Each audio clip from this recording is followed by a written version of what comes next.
Well, speaking, so we really haven't gone into too much detail. If we're talking on the macro level and the management and everything, I know Sharon Moore obviously coached that Ohio State game, correct? So I mean, it's not like, is that right? So I mean, he's won some big games for Michigan. What's the biggest difference that you've seen just as a program? I know it's not a lot of times gone by. You have a lot of that senior, and the upperclassmen leadership that's probably to carry over from the past regime. But has there been any fundamental shift or any changes that you've seen just in this short amount of time? Again, I do understand that not much change will happen because the players are all, and Sharon Moore was part of the program, probably a big part of that program, the toughness up front, the offensive line. What have you seen that's different about this team? Just maybe when Jim Harbaugh was a very polarizing character, let's just say, right? How has it changed as far as a program at Michigan? Yeah, so there's actually been a lot of change. Now, obviously, some things are going to transfer. Like they're obviously going to keep their power run smash identity. That's going to be the same.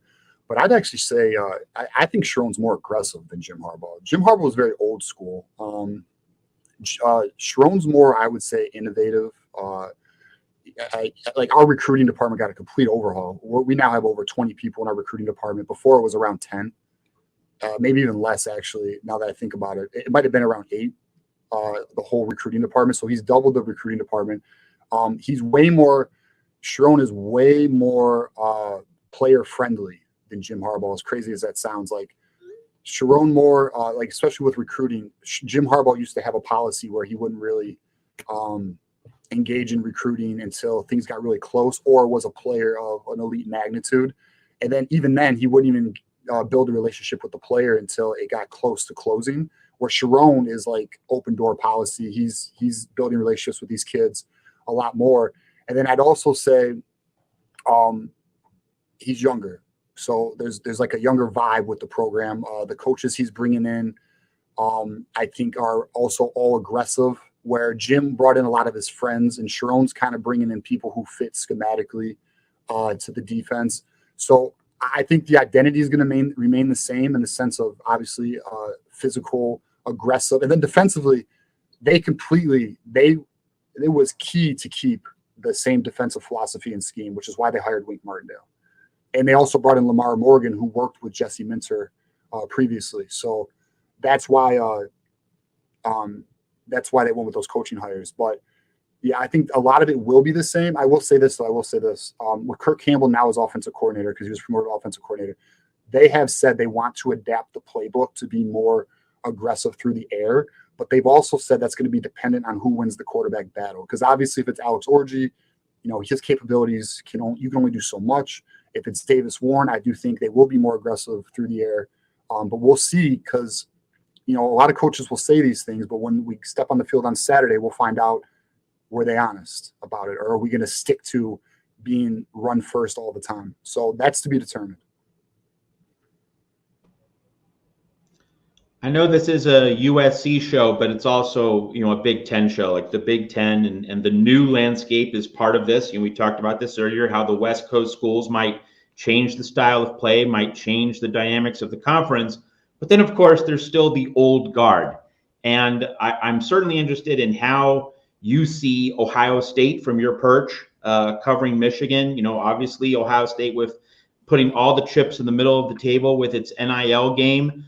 That must feel like a great sign of respect. Like, it was not too long ago that Harbaugh couldn't beat Ohio State, and now it's Ryan Day can't beat Michigan, and like all the folks in Columbus, like they're doing what they're doing because they can't beat you guys.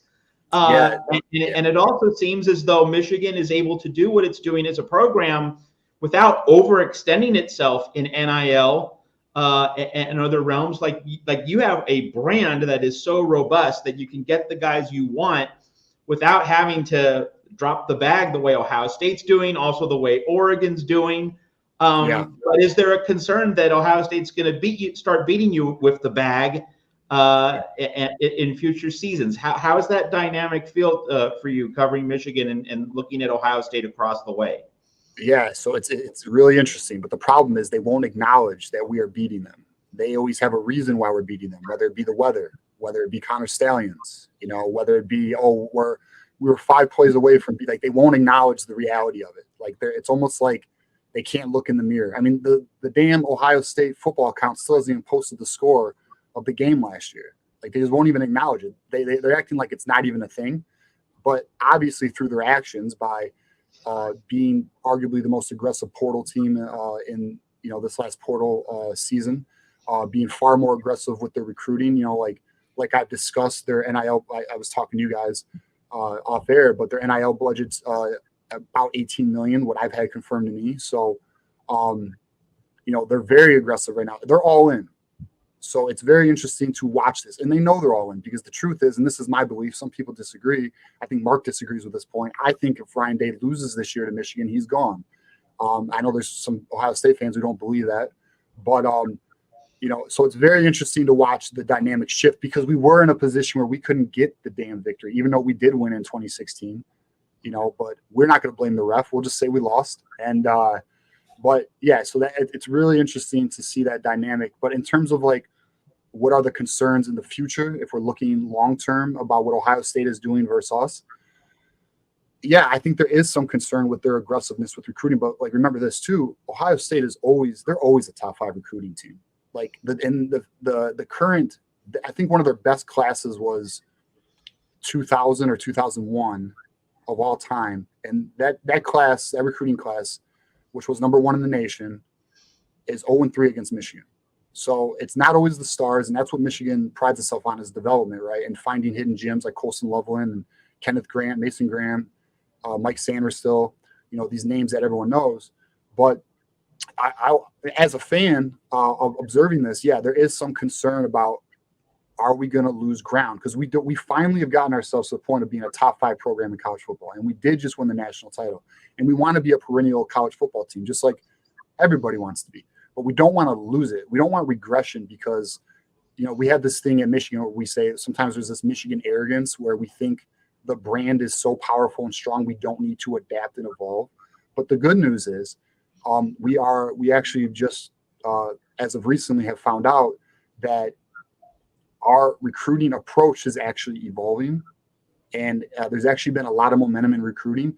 We're actually just got predicted our quarterback for 2026, who's going to be Brady Hart, which is a major get for us. There's been a lot of predictions for him starting today. Word is he's a silent, so that's very good news.